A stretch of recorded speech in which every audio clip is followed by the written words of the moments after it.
trip to play in the Final Four. But many of the traditional powers in college basketball didn't make it. The names of those schools lie in the wake of 4 special teams who had the unique blend of resolve, talent, and good fortune to make it to the Final Four.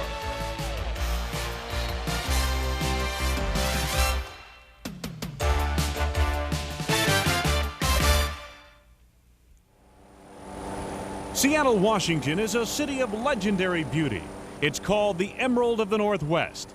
But on the first days of April 1989, gray skies dampened spirits everywhere but inside the 39,000-seat Kingdome, where hundreds of members of the national media, a worldwide television audience, and thousands of fans came to experience college basketball's finest moment.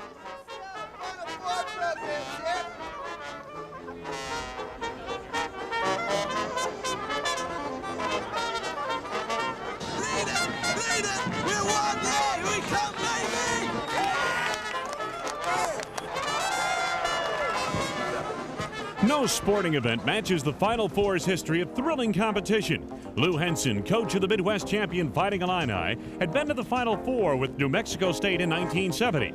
19 years later, his current players realized their own lifelong dream. This is a goal that we've worked for ever since we've been little boys. I've always wanted to be in it. A sentiment echoed by Michigan, champions of the Southeast under an interim head coach.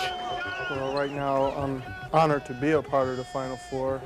It's amazing to see all these people just come out to see you play. Representing the West region were the Seton Hall Pirates. There's no game bigger than this. It's 290-something Division I basketball teams, and to be one of the top 4 in the country that make it to the Final Four is a big plus. Duke, the East Region champion, had been in the Final Four in 2 of the previous 3 years. Seniors like Danny Ferry hoped the 3rd time would be a charm. I'm a little proud of that, I guess you'd say. Naturally, this would be the best year we could win it. It'd been nice to win it all 3 years that we would have been here, but to go out to end a career winning a national championship would just be an unbelievable dream come true.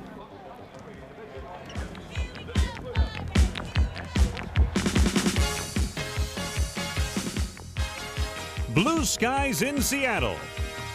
The story of the 1989 NCAA Final Four. Brought to you by Rawlings Sporting Goods Company, maker of the official ball for NCAA basketball championships.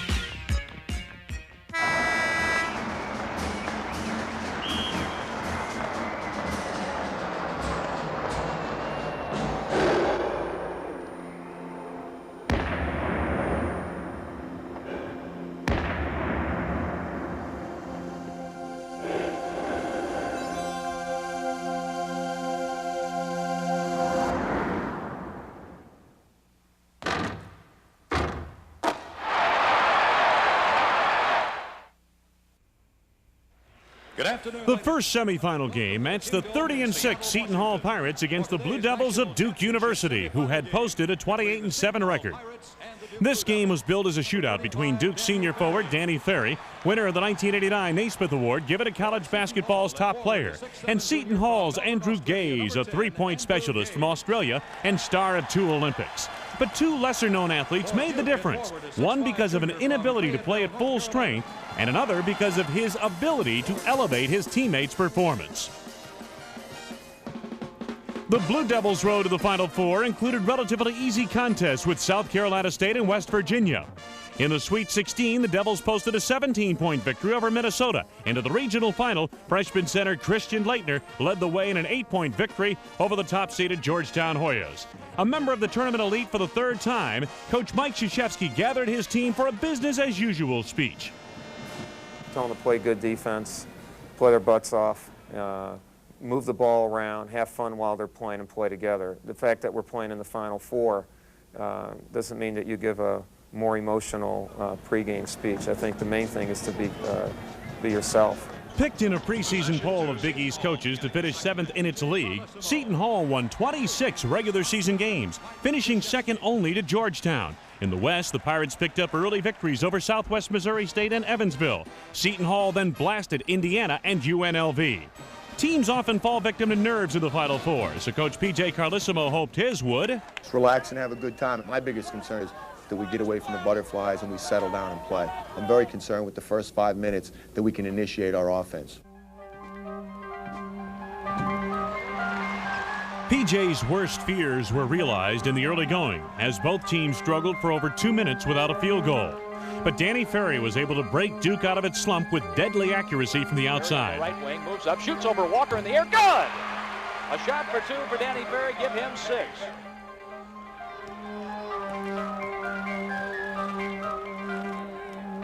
Out to Danny Ferry, making the shot. Now he puts it up. Good! Ferry's 4th consecutive long-range basket completed an 11-2 run for the Devils and gave Duke a 17-6 lead. This Gerald Green jump shot was the only field goal Seton Hall could muster in the first 8.5 minutes. But during that stretch, the Devils' Robert Brickey suffered a stifling leg injury in this terrible fall. The deck hard. Green cut him off, and Brickey is down at the end line. Though the junior forward came back in the game later, the injury would haunt him and his team throughout the day. Seton Hall's bench played a vital role in the regionals. After his first time out, Carlissimo had 2 new players in the game. Pirate fans kept a nervous vigil waiting for their team to score, and Carlissimo's moves paid dividends. Duke, however, was able to keep rolling out a 6-0 run.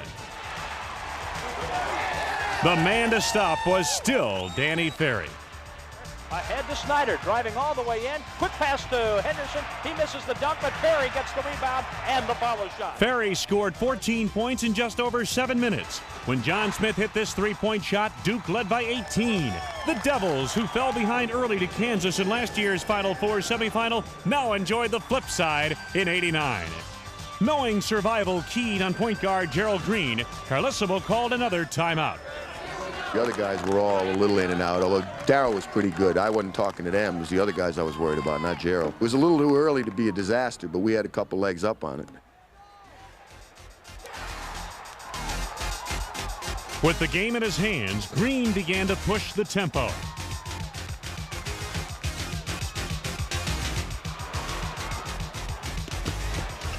He scored 9 points in just over 3.5 minutes as Seton Hall went on a 14-2 run. Long shot from the corner, good. Green also set up teammate Nick Katsikas for a 3-pointer. Katsikas with a shot for 3, count it! And when he found Andrew Gaze with this backdoor pass, Duke's margin was down to 3.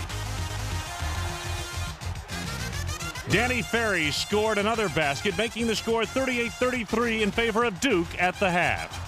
But Coach Krzyzewski's Devils walked into the locker room knowing momentum was clearly in Seton Hall's corner and wondering exactly what had hit them so quickly in the last couple of minutes.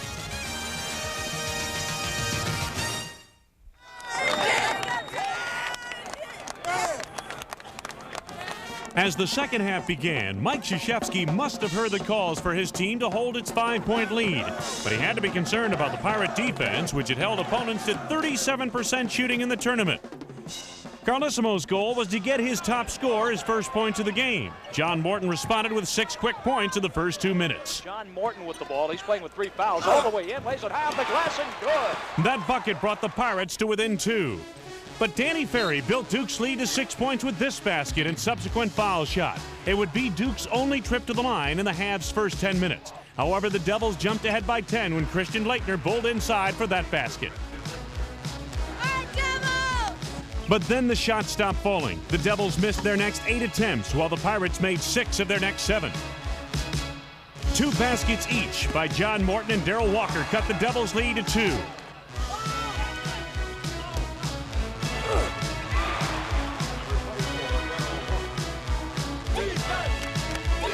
The passionate chants for defense were rewarded, and senior guard Quinn Snyder found Danny Ferry on a fast break.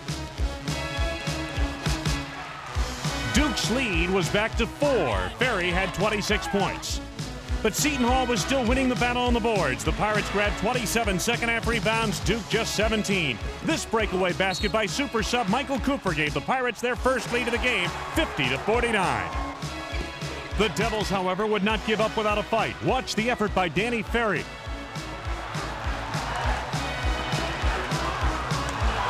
Quinn John Snyder triggers it loose and cashes in. Duke led 53-50, but Duke went down under when Gaze found his three-point range. Into the lane, out to Gaze, three-point shot, counted. Seton Hall took the lead for good on this move inside by Anthony Avent. Ferries with him, good pass to Avent, he banks it in. Hulsey with the assist. 57-55. Over 7 second-half minutes, the Seton Hall defense held Duke to just one field goal, while the Pirates shot 71%. The Hall's blue-collar work ethic was paying big dividends. What you see is what you get, and that is a defensively orientated team, one that has a never-say-die attitude, and one that is extremely confident. And, you know, the whole way through this tournament, we've been the underdogs. But within ourselves, I think that we've been very confident, and we've known that we deserve to be where we are. Andrew Gaze was 4 for 4 from three-point distance in the second half. Down by 18 in the first half, the Pirates built a 19-point lead in the closing moments. A remarkable 37-point swing. Morton drives in, hits Gaze, shot for three, good! Duke picked up a final basket to make it 95-78 as Seton Hall added the Blue Devils' name to a growing list of traditional basketball powers to fall victim to the Pirates' NCAA tournament march.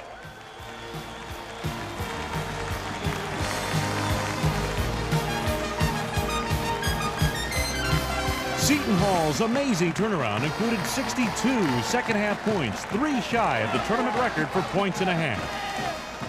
I don't think I've coached a team in a little game that had a 35-point turnaround, but never obviously in a game even approaching that magnitude. All the way, all the way!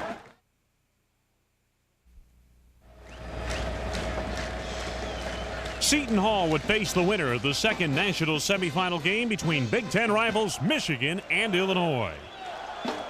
Michigan rode the hot hand of senior forward Glenn Rice, who despite a strained hamstring threatened Bill Bradley's tournament scoring record.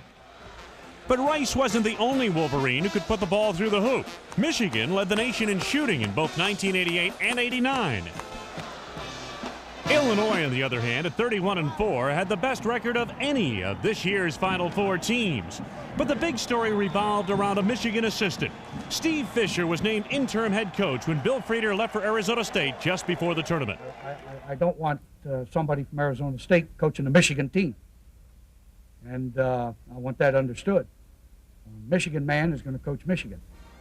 Fisher had a chance to become the first coach in NCAA history to win a national championship in his rookie year. For him, the Final Four was a golden opportunity. I think it's every coach and player's dream to play in the Final Four. This is the finest sporting event in America, bar none. And as an outsider looking in for all those years, you look and you say, you have to be lucky, you have to get a break, you have to do a lot of things for it to happen. And to be here is something that, to me, for me personally, it's a little bit inconceivable, but I'm here, I'm part of a great basketball program, and proud to be a part of it. Fisher took the floor undefeated with 4 victories under his belt, all in the NCAA tournament, where his team averaged over 94 points. All 3 of the Wolverines' early round opponents had also scored well, but everything went right in the Southeast Regional title game, where the Wolverines rolled over Virginia by 37 points.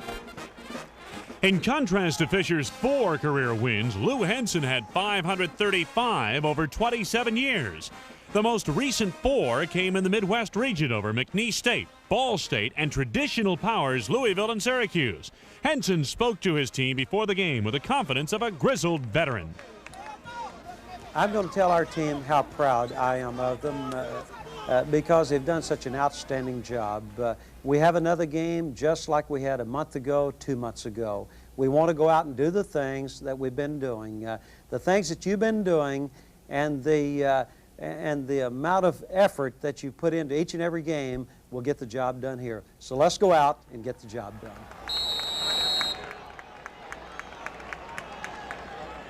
But it was Steve Fisher's team that began the game by getting the job done. Senior guard Ramil Robinson cut inside on this inbounds play from Terry Mills, giving the Wolverines a 2-0 lead. But then Michigan missed 5 straight shots. The Illini controlled the boards. They fashioned an 8-0 run into a 10-4 lead on this three-pointer from Steve Bardo. And 4 points by forward Kenny Battle. Michigan's Loy Vaught countered with this 10-foot baseline jumper, but rebounding, not scoring, was job one for Vaught and Terry Mills. Illinois lives and dies off of second shots, and Michigan is going to have to limit their second shot attempts. Just give them one shot at the basket, and then we have to get the rebound and convert down on the other end. The Illini got those second and third chances and increased their margin on 2 baskets by Kendall Gill. Down 18-13, Steve Fisher wanted the ball in the hands of his aces, Glenn Rice and Ramil Robinson. Robinson works to the right side, shifts gears and drives to the basket, puts a jumper up and good off the baseline. Michigan ran off 6 straight points to climb back into the lead, 19-18. Illinois missed 5 consecutive shots during that Wolverine run, but fought back with precision passing as Larry Smith found daylight and the basket that put his team back on top by 1.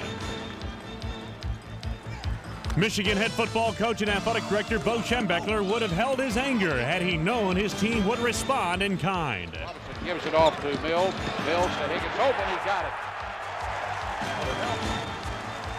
Then it was the Illini's turn. Illinois on a nice steal. Throw out to Gill. Gill's got the step, and he's fouled from behind. Both teams had traded 5-0 scoring runs, yet were separated by just a single point when Glenn Rice hit this shot for 3 to give Michigan a 31-29 lead. The taller Wolverines were beginning to grab control of the boards, led by Loy Vaught with 12 first-half rebounds. But Nick Anderson found a way to get the ball and tie the game once again. The 2 Big Ten rivals traded leads 7 more times before the half. Illinois had beaten the Wolverines twice in the regular season, but in the Final Four, they were facing a different animal. Ramil Robinson closed the scoring with this full-court drive, earning Michigan a tenuous 1-point advantage at intermission.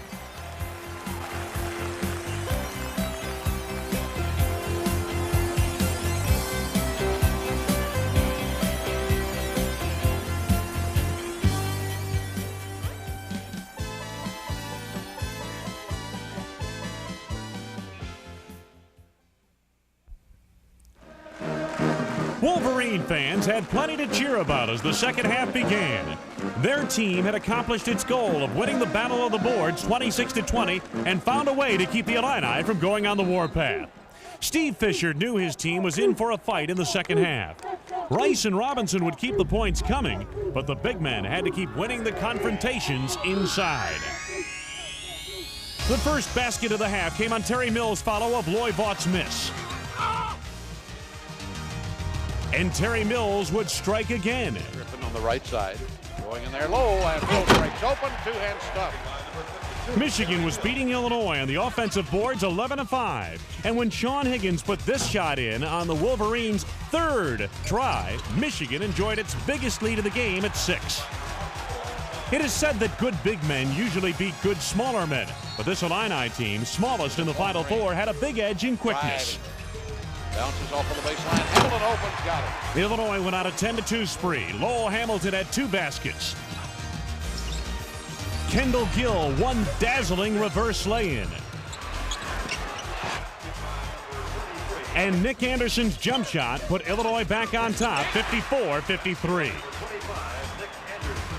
When in trouble, Steve Fisher always called for Rice. Glenn, who scored 12 first-half points, netted 3 here, and Michigan was back on top. But Illinois senior forward Kenny Battle took control of the boards and the game by scoring the next 5 points. Bouncing off no good. Rebounded and put back up by Anderson. Put in by Battle. 60-58. Here's an intercepted pass as Rice let it get away from him. Gill picks it off, gives the Battle, lays it in, and he's fouled. Thanks to Battle, the Illini were back on top, 61-60. But the seesaw continued for the next 2 minutes as the teams traded 7 buckets. Then the pattern was broken. Sean Higgins gave the Wolverines a 2-point lead. It was the 24th lead change of the contest. Higgins, a 6'9" sophomore, often plays guard for the Wolverines. Illinois center Lowell Hamilton stands 6'7". A lot of players try to steal the ball from me when I dribble because I'm 6'9", and they underestimate my ball handling skills. And he went for the steal, and I put the ball low and used my body to keep him away from the ball. Lowell Hamilton had his back to me, and then he saw me dribbling to the hole, and he reacted. I went up and jammed the ball. But the Illini simply would not die. Kenny Battle capped the 5-2 run with this bank shot. Illinois 72-71. That served as a wake-up call for the Wolverines. With the Illini's Kendall Gill taking a breather on the bench, Ramil Robinson dished off 2 assists and added a steal as Michigan stormed back to take the lead by 4 with only 3 minutes left to play. But Illinois was willing and able to trade punches. Center Lowell Hamilton hit from the outside to put the Illini back ahead, 79-78 with under 2 minutes to go. The Michigan bench outscored Illinois 23-6, and no points were more important than these two off the boards by Mark Hughes. Hughes added this foul shot to make the score 81-79. With only 50 precious seconds left, the old master, Lou Henson, called a timeout to regroup his team. The lead had already changed hands an astounding 27 times. Henson's team would have plenty of time to work for a good shot. But the Illini also had to worry about the Michigan counterattack. If Illinois could tie the game, Steve Fisher had already decided to go right at the Illini defense. Try to, again, approach it positively. Say, okay, they're going to miss. We're going to be 2 ahead. Spread the floor. Don't let them foul you. If they happen to throw one in, luckily, then get it to Ramil. We're going to hold for the last shot. We're not going to take a timeout. Seton Hall's players, along with the other 39,000 fans of the Kingdom, sat on the edge of their seats for the final 50 seconds to see which team would play the Pirates in the finals. Here is Smith, looking low, moves with it himself. Now dishes it off to Bardo. Bardo looking, goes inside the Battle. Battle spins with that left-hander, and it is bouncing in.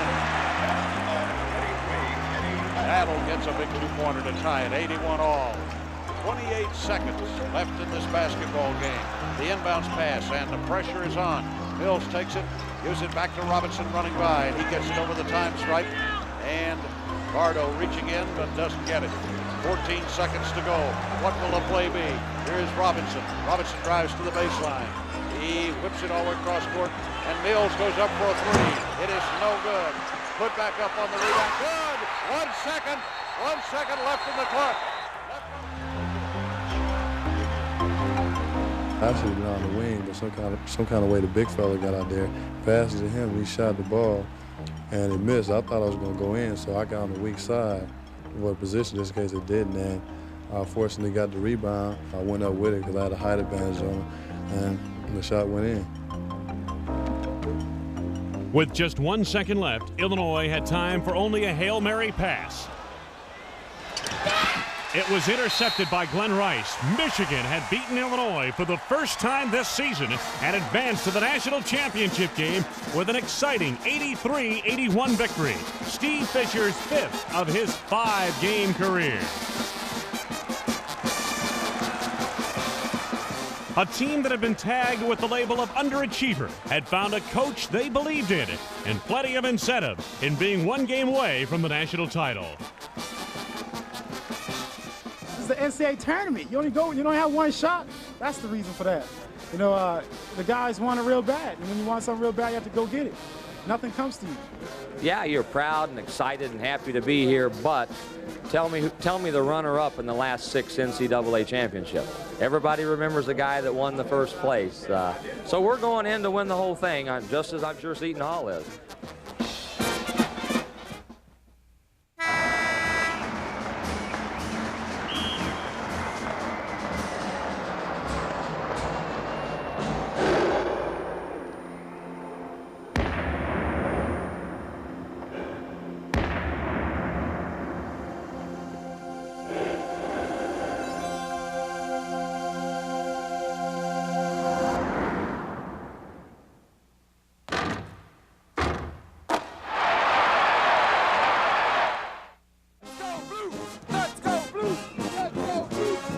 days after the semifinals, Michigan fans were still basking in the glow of their team's thrilling victory over Illinois.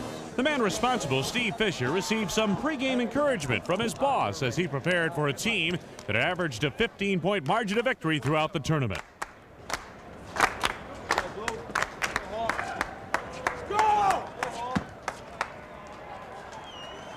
For players and coaches alike, playing for college basketball's top prize is a dream come true. It was hard to believe that once we were going to be here, but this year, the hard work that we had in the preseason and all the work that we've done so far gave us a lot of confidence in ourselves. The feeling is so good, it's really hard to explain it. You know, it's one of those things that's really joyful, and you know, you're enthused that it's happened to you and it's happened to your team. I think that the Final Four is going to stick out big time. You know, this is an extremely unique situation and something that it doesn't compare to anything that I've been involved in. I think it wouldn't compare to any other sporting event in the world. It's very unique, and the way the community and everyone gets behind you, and the exposure and the attention that all of us get, it's just incredible. I don't think I'll ever get this much attention ever again in my entire life. I think what I remember most is that once we win the national championship, the role in which Glenn Rice had in that tournament, I feel that as of right now, it's one of the best roles I've been on. I think I would have to focus on that mainly, and also I would have to focus on the adversity that we have overcome in the last few weeks. The national championship game between Seton Hall and Michigan was billed as Cinderella's Ball because neither team had been a favorite to make it to Seattle. But one, Michigan, had the best offense in the land. The other, Seton Hall, had a defense that would frighten any school's most offensive-minded fan. Michigan had established a quick pace in its semifinal, while Seton Hall had struggled early against Duke. Once again, Steve Fisher didn't have to wait long for his team to score. Just 6 seconds into the contest, Glenn Rice hit this 16-foot jumper. But the Pirates didn't suffer an early drought in this game either. Gerald Green kept pace with this three-pointer, giving the Pirates a 3-2 lead. 2 quick baskets by Loy Vaught and Terry Mills put Michigan back on top. But again, the three-pointer drew PJ's Pirates even. Ramos back out to Morton. He's going to try a three, and he's got it. Darrell Walker's turnaround put the Pirates up by 2. But then Michigan went out a 6-0 run, holding the Pirates in check and hitting 3 straight baskets. On the run. It's 3-on-1. Rice drives. Dunks it. But the Pirates countered it, scoring 12 straight points. This John Morton jumper tied the game at 20. Then it was bombs away. Can't get a shot away out the green. It's 3 in the air. Good. Right side, out to Gaze and backcourt. Morton letting a 3 go off the left side. Got it. Morton tallied 7 points in just 1.5 minutes. The Pirates led by 6. Outgoing Big Ten Commissioner Wayne Duke was watching his conference's 5th Final Four team this decade. And the Wolverines began their own run, scoring 8 points in just over 2.5 minutes. And tying the game at 28 on this 17-footer by Glenn Rice. Ramon Ramos, the Pirates' senior center from Puerto Rico, banked in a shot to put Seton Hall back up by 2. But it was only a temporary levy against Michigan's scoring tide. The Wolverines took a 31-30 lead on this Rice three-pointer and continued what had become a 13-4 run over the final 6 minutes of the half. Here is Michigan on a 3-on-2 run out. Robinson deals it off, and here's Higgins open, lays it in. The Wolverines shot a respectable 50% in the first half on way to a 37-32 advantage at intermission. Remarkable when you consider that Seton Hall had held tournament opponents to 36% in its previous 5 games. Among the 39,000 fans enjoying the 1989 championship game was Bill Walton, whose 21 of 22 shooting in 1973 ranks as perhaps the finest performance in championship game history. And Irvin Magic Johnson, whose Michigan State team defeated Larry Bird's Indiana State squad for the 1979 championship. Also in attendance was James Worthy, the most outstanding player in the 1982 Final Four. Michigan's Terry Mills opened the second half scoring with a Worthy-like turnaround jumper.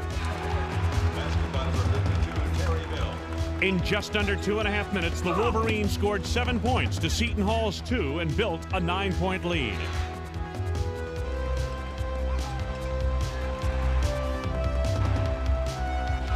Nothing Seton Hall could do, it seemed, would stop the Wolverines and their point guard, Ramil Robinson. Drives on baseline. Back over there. With just over 14 minutes to go, Michigan led by 12. The Pirates' Gerald Green played against Robinson in high school. He matched Ramil's playmaking skills with this pass to Darrell Walker.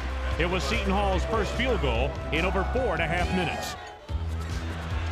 4 consecutive points moved the Pirates close at 53-47. But Sean Higgins temporarily thwarted the Seton Hall comeback. Comes out in backcourt to Higgins. He's going to try a three. He's got it. The Hall mounted a charge of 8 consecutive points, 2 by senior forward Darrell Walker. 6 more by John Morton. Right side to Griffin. Goes down low, intercepted by Ramos. Gets it out to Morton. Morton working down. It's a 2-on-2. Morton goes to the basket, lays it in. Michigan was 1 for 6 from the field during that 3.5-minute stretch. Morton moved inside for this 9-foot basket. Seton Hall was within 2, 59-57. But once again, the Wolverines responded. First, Robinson made 2 free throws. Then Glenn Rice hit his 4th three-point basket to make the score 64-59. The shot also enabled the senior forward to surpass Bill Bradley's NCAA single tournament scoring record. Seton Hall was the 6th Big East team to make the Final Four in the last 5 years. It's a conference that breeds toughness. And here's a kick-up and a throw-out. Morton running under, open, stuffs it. Morton led his team on a 9-2 spree, and with 2:13 on the clock, he hit this layup to put the Pirates on top for the first time in the second half. 67-66. In the space of just 44 seconds, John Morton had 6 points and a rebound on his way to a game-high 35 points. With 1:06 remaining, Rice struck from the outside with his 5th three-point shot, pushing Michigan ahead again. That lead jumped to 3 for Steve Fisher's team when Sean Higgins made both ends of a 1-and-1 free throw. 71-68 Michigan. The Hall still had 34 seconds left to tie. Green dribbles it down to the line to the left side. Morton comes out and takes it. He's going to put one up for 3. Got it! 17 seconds on the clock was plenty of time for the Wolverines' high scorer, Glenn Rice. Everyone of the Kingdom knew who would take the last shot. Out and takes it, hands it back to Robinson. Green gets through the screen, left side to Higgins. Rice with it, wheels and fires it. No good. Rebounded. Time is gone. Overtime.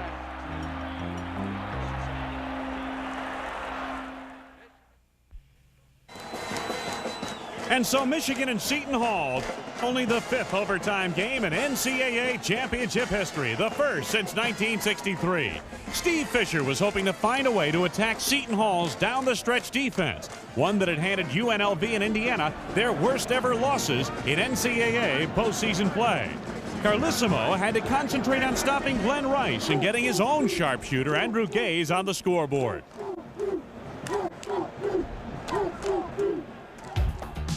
Form held after the opening tip-off. Michigan scored quickly in the overtime period, just as it had earlier. Glenn Rice hit from the outside to put the Wolverines up by 2. Then Andrew Gaze was on target from 3-point range. His first basket of the game put Seton Hall up 74-73. Michigan worked the ball around the key until Sean Higgins found an open spot and scored with 3:45 to go. Michigan 75-74. When the Hall got the ball, Gerald Green was off target from 3-point range, but Darrell Walker grabbed the rebound and his shot was goaltended by Michigan's Terry Mills. Sean Higgins was fouled and made 1 free throw to tie the game at 76. But then the hot hand of the game with 22 second-half points, Morton worked his 3-point magic once again. 76-76. Green with it. Angles off to the right, doesn't get his screen, gets to Morton, tries a long three straight away, got it! Seton Hall was sitting pretty with 2:50 to go and a 3-point lead. But those would be the Pirates' last points of the game. At the 1:20 mark, Gerald Green was fouled after he rebounded a Sean Higgins miss. During the last 4 minutes of ball games throughout the season, Pirates starters shot 85% from the line. For Seton Hall fans, this had to be the closest thing to a sure thing.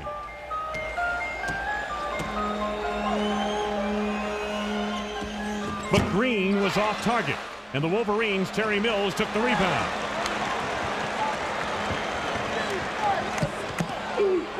"56 seconds to go. Mills made this shot from 11 feet away, and now the Wolverines were down by just 1 point, 79-78. Once again, it came down to the final seconds. One team trying to hold a lead, another looking to force a mistake. 15 seconds left in the game. Here's Morton, drives into the top of the key, puts up a jumper that's way short, and Michigan's got it. Here's Robinson, rolling it out of there, still running with it, still moving, down in the lane, and we get a whistle before he gets there. What's the call?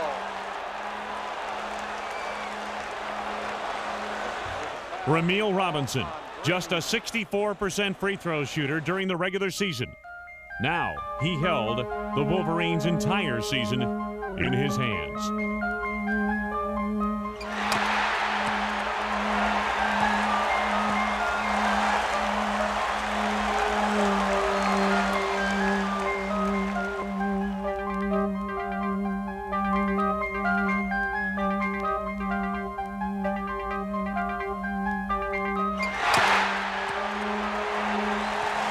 Thank God that I could have easily missed those shots as it went in, but thank God they went in for me and we're national champions.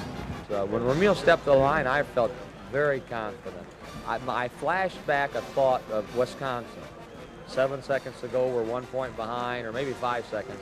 Ramil got fouled in the act of shooting, missed 2 free throws. Missed them both, we lose the game at Wisconsin. The next day he came in and shot for a minimum of 2 weeks straight, 100 free throws every day. And that's the type of resolve and character that kid has. I just knew he was going to make it.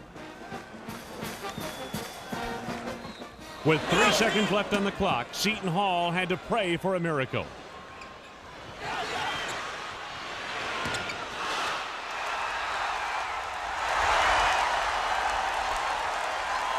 The NCAA's 51st championship game and 1,500th tournament contest ended with the crowning of the University of Michigan Wolverines as national champions.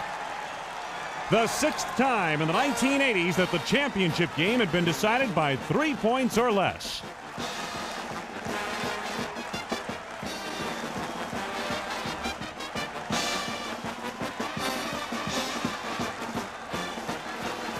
Highlighting Michigan's first ever national championship in basketball, Glenn Rice was named the outstanding player in the NCAA tournament.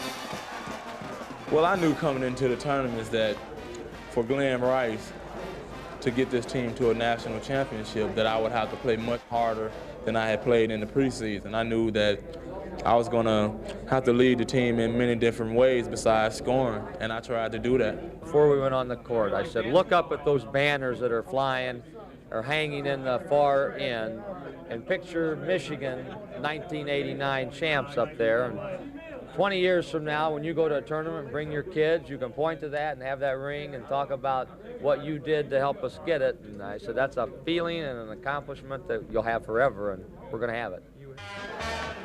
Blue skies in Seattle. The story of the 1989 NCAA Final Four has been brought to you by Rawlings Sporting Goods Company, maker of the official ball of NCAA basketball championships.